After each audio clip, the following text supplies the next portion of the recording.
welcome to another exciting interview on the Lipedema channel. We are delighted to have with us someone from across the pond. She is so well known, though, in the lipedema community because she's really making a difference. In fact, her entire life is spent helping women with lipedema. I am honored to introduce you to Karen Windsor. Karen, thank you for being here today. Hi, guys. So the name of your company is Sculpt and Change Therapies. And there's a very interesting backstory, a very personal story of how this business came to be. Why don't we start there? So I was diagnosed in 2015 with lipedema, having had a diagnosis since 2005 with lymphedema, and the lymphedema was covering up the lipedema, and long story short, diagnosed in 2015, and that's when the journey started. So I've only realized today where this started, what happened on that journey to get me to where I am. I've never really looked at it as in so much depth, but I have done today. And yeah, I was diagnosed in 2015. I went to see a private consultant in 2016. I wasn't able to afford to have surgery, and I was quoted on quite a few surgeries. And then I went to my consultants here in the NHS, and I had consultants around me and doctors around me and a lot of people who were favourable for me to go for liposuction. And we went to the CCG, and I was denied. I was told it was a cosmetic procedure. I actually have the papers rejecting me right here. Let me stop you for a minute, Karen, because I felt the collective groan in the audience when you cited that it was deemed a cosmetic procedure. Really signaling the lack of understanding in the medical. Well, yeah, and you've got to think that was like 4 years ago. That was 2016 that I went through that process. And I think because of those two massive things that happened in my life, I got angry. And I didn't get angry at anyone in specific. I got angry at the illness for taking my life away when I'd already had so much trauma from the lymphedema side of things that I was now having to be picked up on the lipedema side of things. And that led to more diagnosis of Derkham's disease and fibromyalgia, chronic fatigue, EDS and hypermobility. And in my report that I've just literally read, it talks about my musculoskeletal problems back then. And I was just saying to you that today and yesterday I am back in a brace, and I'm going into the musculoskeletal physio on Tuesday that I'm having to pay for because we're in a pandemic and I can't get any appointment through to go and see anybody. So I'm paying because I need to go and get this sorted, and I've had anxiety for the last 2 days because I've gone back into a brace that it feels to me like I'm going backwards, that I'm not coming forwards with everything that I've already come forward with. When I was rejected, I think it made me turn around and go, I have to find a way to deal with this diagnosis.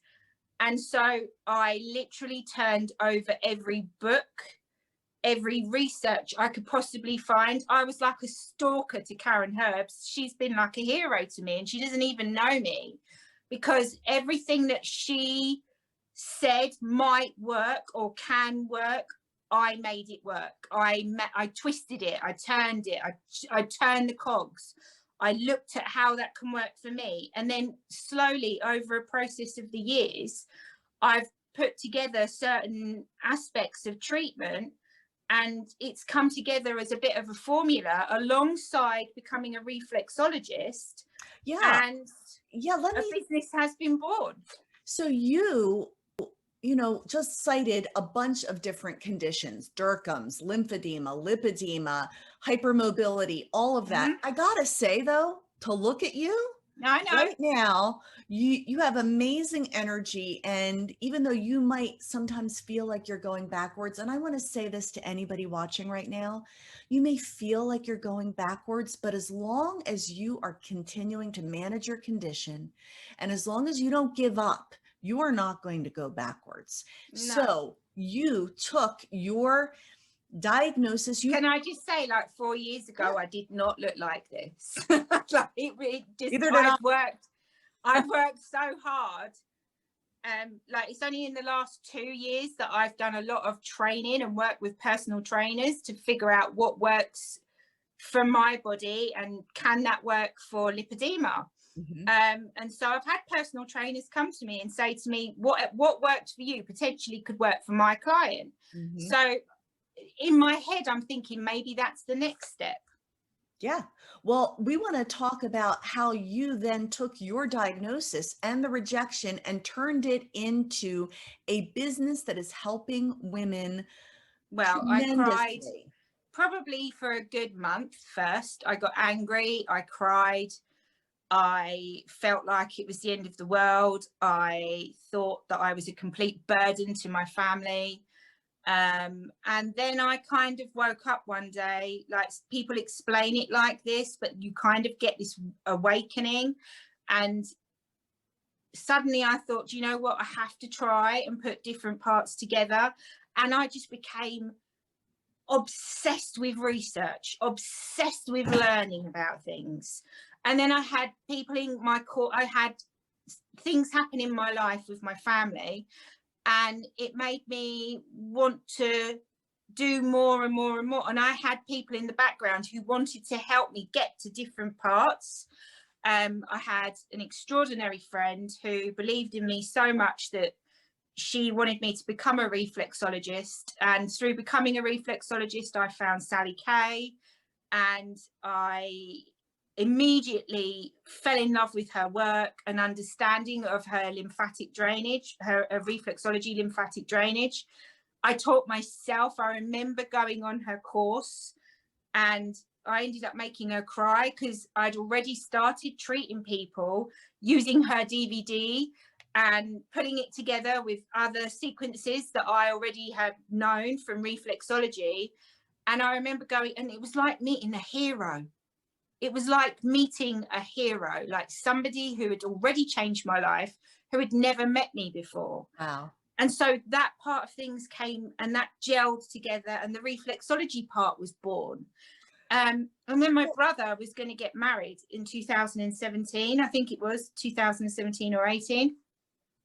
And I'd found out about fascia blasting, just because it had come up on Facebook. And so I had started researching it, and I was thinking, well, what if the lipedema is stuck within the fascia? And what if I can move this? And what if... Anyway, my brother's wedding was coming up, and I remember my mum turning around to me and saying, if you dare come to the wedding as a bridesmaid bruised, then you can't start this yet. And I was so eager, and I was like, I know this is going to work. And so as soon as the wedding was over, I started the plan on myself of how to break down the fascia, and I did. And it was absolutely life-changing. And then I had the opportunity the following year to go to a VIP launch in the UK in London at the Dorchester Hotel and meet Ashley Black herself. Really? Yeah. Were you totally fangirling? Oh my God, fangirl. She knew exactly who I was because I'd sent her God knows how many messages. I was fangirling her team, fangirling her, like showing her my pictures, and oh yeah, it was just another amazing experience and another tick and another hero met. I mean, one of my heroes that I have to meet one day is Karen Herbst. Like I just have to give the woman a hug, because she doesn't realize how much she's changed my life and help me to change the lives of other people. Okay, well, I'm going to take that snippet and I'm going to send it to her. We have been honored. She shows up at our monthly I lipedema know, I watch your roundtables. monthly. I watch the roundtable. Yeah. I sit there eager to be on it. I'm like, please. Well, everybody's got something to say and everybody Yeah. has a different point of view. And I'm very lucky with the American market because since I started my Instagram, a lot of Americans came for, like American women have come forward and gone, who are you? Where are you? How do we get you here? Like, yeah. and Anita in particular, she has fought my corner. I've got Beth fights my corner. There's another couple of girls who they're in my corner and we need to get you to the US. We need to get this going. We need to figure out a way of having this treatment here. So the rejection that I went through, I think, was supposed to happen. Sure, because it fueled your urgency and it fueled your commitment to finding answers. So the treatment that you provide is lymphatic reflexology. Yeah. It is not available in the United States?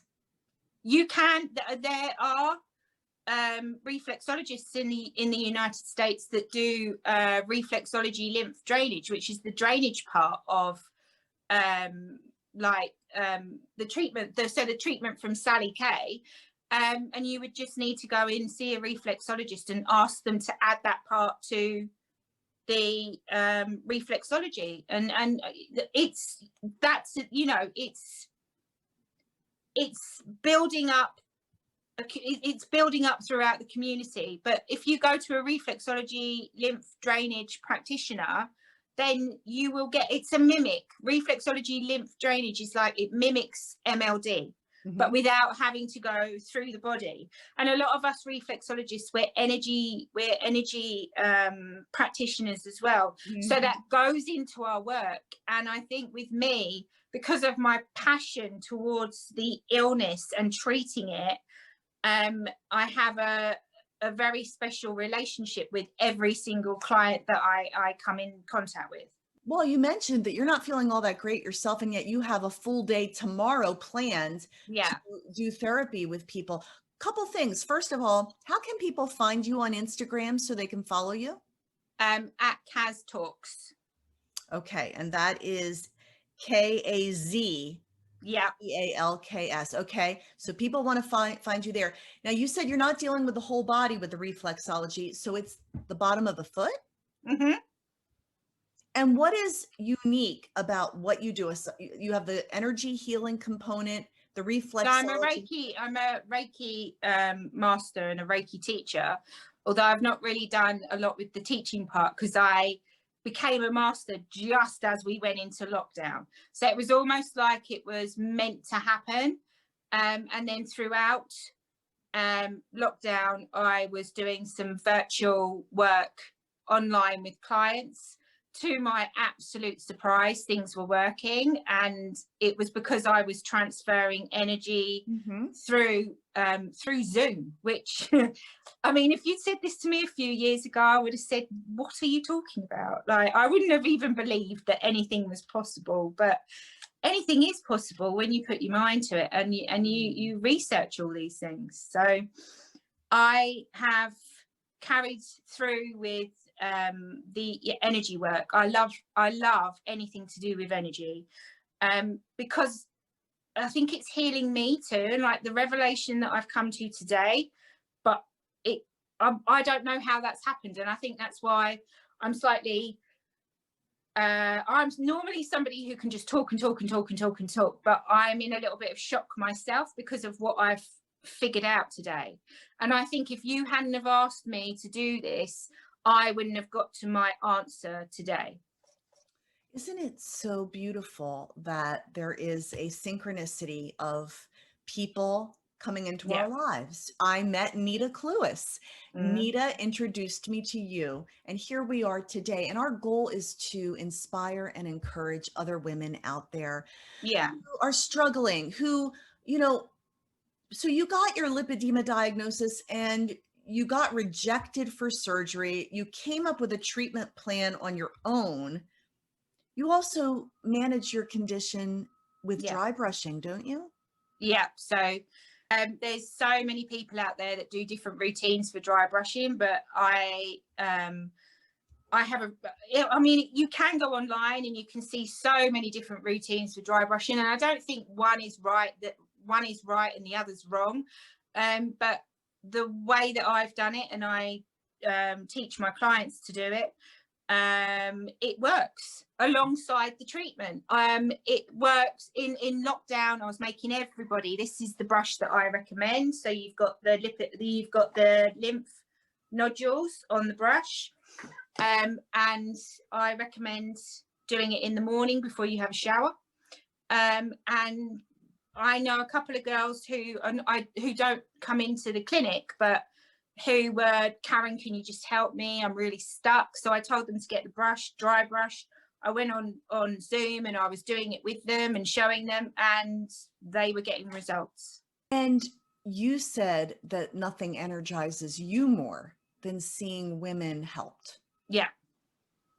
It helps me to deal with my own illness. So by having anybody who comes to me who's pre or post-op, or who just wants to come in for the treatment itself, it doesn't matter who you are. If you want my help, then I'm going to give it to you, and you're going to get 110% from me, because that's what I've been put on here on this earth to do. That's all I can. That's how I see myself. I was so impressed by that the first time I talked to you. I'm like, this woman is doing what she was born to do. And while I feel for the struggles that you've had to go through, you've turned them into such a real blessing for people. So can we go back to your youth though? Because you said that your lymphedema was masking the lipedema. Yeah. When did you realize you had lymphedema? So I fell in 1999. I fell down some steps. I hit my leg and on a serrated edge. And I went to casualty the following day, and they said to me, take some paracetamol, go home, you'll be fine. Anyway, 3 months later, a mound appeared on my leg, and what it was an infected hematoma and ulcerated. So they took me into hospital, they lanced it and they cleared it. It was all clear fluid, there was no infection, and they packed it with gauze. And when they packed it with gauze, they left me, and that's when it created an infection. I had to have the gauze cut out, and then I had to have a skin graft. Anyway, that was in 1999. Swing forward to 2005. December 2004, the skin started coming away from my leg. And I ended up in hospital. I was working as a visual merchandiser at the time, and I just wanted it done quickly, so we went private, and we went in for what's called a large skin flap repair, and they hit my lymph. So I ended up with secondary lymphedema. Oh, and so that progressed? Yeah, very, very quickly as well. It went into my toes. I saw somebody in the physio at the hospital, and they were wrapping my toes with Coban, and I was being wrapped up.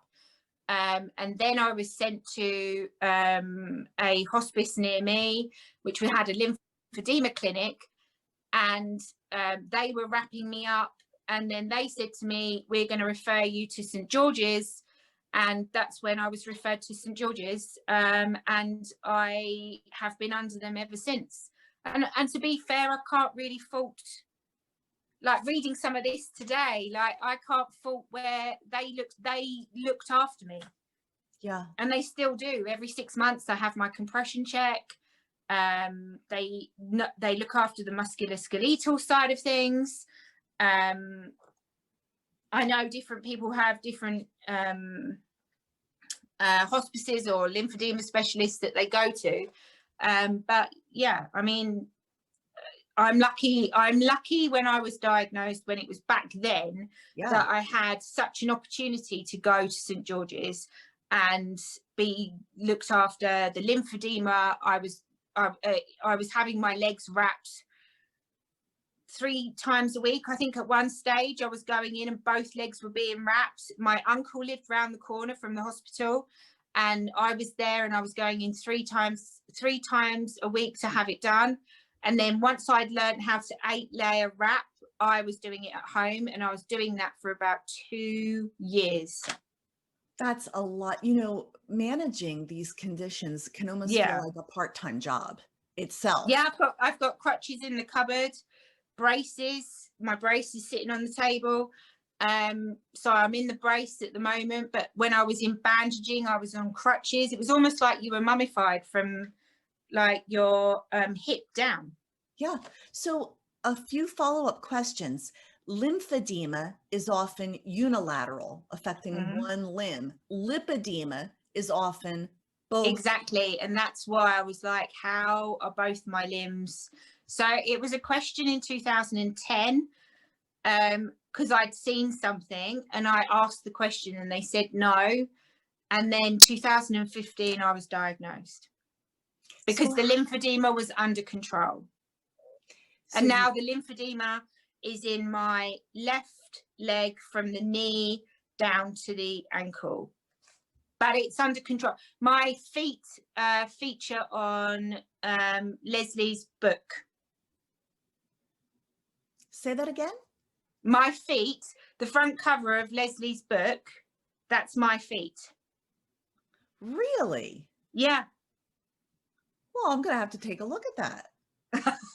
And Leslie's book is, for those that may not be familiar. It's a ketogenic book, isn't it? Yeah. Yes. Leslie Keith and Dr. Catherine Seo. Yeah. Yeah. Yeah. That's your feet. Well, shoot. The front cover is my feet. So, and then there's a part, the Kathleen Listen, her book. There's a chapter in her book with my name on it. Wow, that's really gratifying. So how did sculpt and change therapies come into existence? It's one thing to work on yourself, to develop techniques and to do some therapy, but you built this business because obviously there's a demand for it. Right. So I then realized I was going backwards and forwards and I was just getting compression. And I was in compression. I was in CCL4 up to my breastbone, my arms, everything. And I thought there has got to be something else. And there was so much around lymph drainage. And then I saw about Sally, but I had to become a reflexologist to be able to get to her. So I had to do a whole year's course of my anatomy and physiology to then qualify to actually get to the person who I wanted to get to. And when I got to her, it was just, I went to Wales to do the course. Like, I was like, get me to Wales. So when you hear different things said in the community, what riles you up? If you were at that lipedema roundtable, what would you be saying? I think a lot of it comes down to mindset. I think a lot of how we deal with this illness has to come down to how we look at ourselves. I'm classic for that, picking myself apart in a mirror and throwing myself down. And even now I struggle on my bad days. And I know a lot of people will turn around and say, but you don't look poorly. And as much as I love that comment, sometimes it can be like reading all of this makes it feel like, well, hold on a second, because I am actually going through a lot. And like my clients today, they've been in with me and they're all like, oh my God, are you okay? Because I'm in a brace. I'm like, yeah, sure, it's fine. They have no idea how much pain I'm in, but I'm dealing with that through my own mindset, how I deal with things. And like I've just said to you, one of the things that makes me cope with that is seeing them cope. So the pain kind of subsides. And I think in the lipedema community, when you've been in pain for such a long time, you don't recognize the new pain. Like you're in something like vibro, for instance, I can pick up if I'm going into a flare, but I've been in pain for 14 years. So like you get on. And I think that's something like, if I kind of looked at today and I said to myself, like, what would have happened if I had been given that funding? Well, this business would never have been born, and I would never be the person that I am sat in front of you right now. I would be a completely different person and on a completely different path.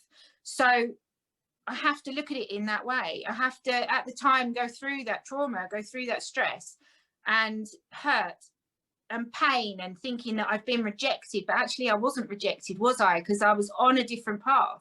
I was on a different path to something Bigger, completely different. bigger And different. Yeah. the way that I just haven't even realized it myself. It's a huge revelation to myself today to understand this side of me. A lot of things changed a couple of years ago when I took on meditation and things like that has helped my life as well. And I know a lot of people will be like, oh, you know, come on, but it changes how your outlook on life. It changes how you think about things. It changes how you look at yourself, how you can go outside and walk past the most beautiful tree and miss it, and then the following day walk past it and see it and bask in its glory. That is something that I didn't realize I wasn't doing. So I have to say it, and I know a lot of people are probably going to be like, but I'm grateful to this illness, because if I wasn't, then I wouldn't be who I am today, and I wouldn't be talking to you, and I wouldn't be talking about the amazing people that I've met, and I wouldn't be on this journey, and I wouldn't be trying to better myself. And I've also said to a lot of people, like, I don't know what the future holds. I don't know if surgery's in my life or not.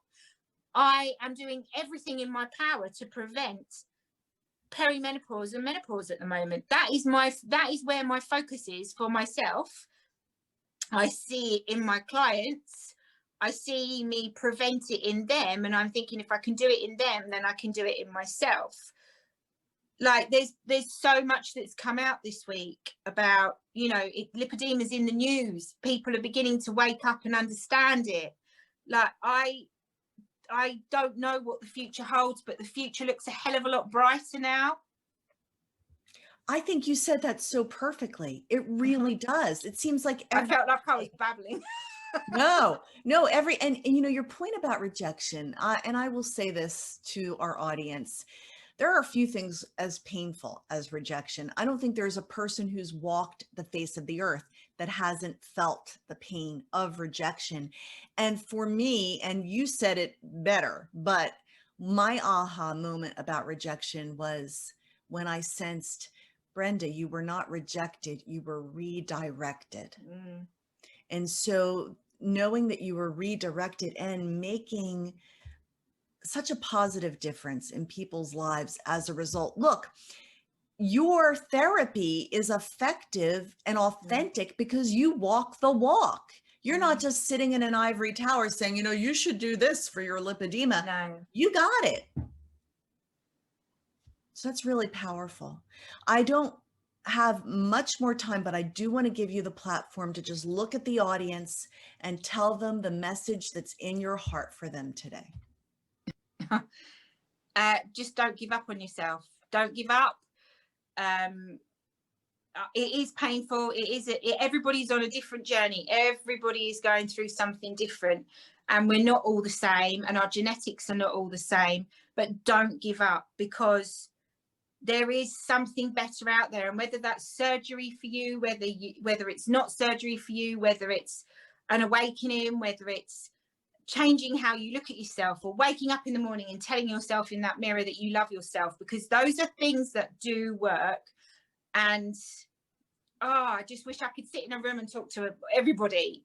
I hope when this pandemic is over, that's what I want to do next. I just want to be able to, you know, say the things that I want to say. My clients come into me on a daily and they say to me, like, I had one client in today and she said, I missed you last week, not because of your treatment, but because of how I feel when I walk out this door. And that's positive. That is super positive. And I'm with you. I look forward to when the world can get back together again. And I will be in the audience cheering you on, Karen Windsor. And I have a dream of getting all the women with lipedema anybody Yeah. with lipedema together.